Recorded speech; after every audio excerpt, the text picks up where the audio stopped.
আসসালামু আলাইকুম বন্ধুরা। বিকালের নাস্তার জন্য পারফেক্ট আর ছোট বড় সবাই ভীষণ মজা করে খাবে। তো চলো শেয়ার করি ভিডিওটা। তো এখানে ২ টা আলু আমি সিদ্ধ করে নিয়েছিলাম। আমার কাছে ম্যাশার ছিল না। তার জন্য গ্লাস দিয়ে আলুগুলোকে ম্যাশ করে নিয়ে তাতে কিছুটা ময়দা, ১ চামচ কর্নফ্লাওয়ার আর হচ্ছে এখানে পেঁয়াজ, শুকনো মরিচ কুচি করে নিয়েছি, সামান্য গোলমরিচের গুঁড়া আর সামান্য হলুদ দিয়েছি যেন একটু কালার আসে তার জন্য। আর সাথে আমি একটু অরিগানো দিয়েছি। অরিগানো দিলে একটু স্মেলটা সুন্দর আসে। তোমরা চাইলে এর পরিবর্তে ম্যাগি মসলাটাও ইউজ করতে পারো। তো এগুলো হচ্ছে ভালো করে এখন মিক্সড করে নেব। তার মধ্যে আমি সামান্য একটু কাঁচা ঝাল দিয়েছি। দেন এগুলো একটু রেস্টে রেখে দেব প্রায় ১৫ থেকে ২০ মিনিটের জন্য।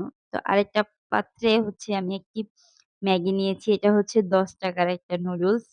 আমি এটার ভিতরেই যেহেতু কোট করব তার জন্য হচ্ছে এটা আমি একদম গুঁড়ো করে নিয়েছি। তারপরে হচ্ছে হাতের সাহায্যে এগুলোকে ভালো করে লম্বা একটা শেপ দিয়ে কর্নফ্লাওয়ারের পানিতে চুবিয়ে তারপরে হচ্ছে নুডলস গুলোতে কোট করে নিয়েছি।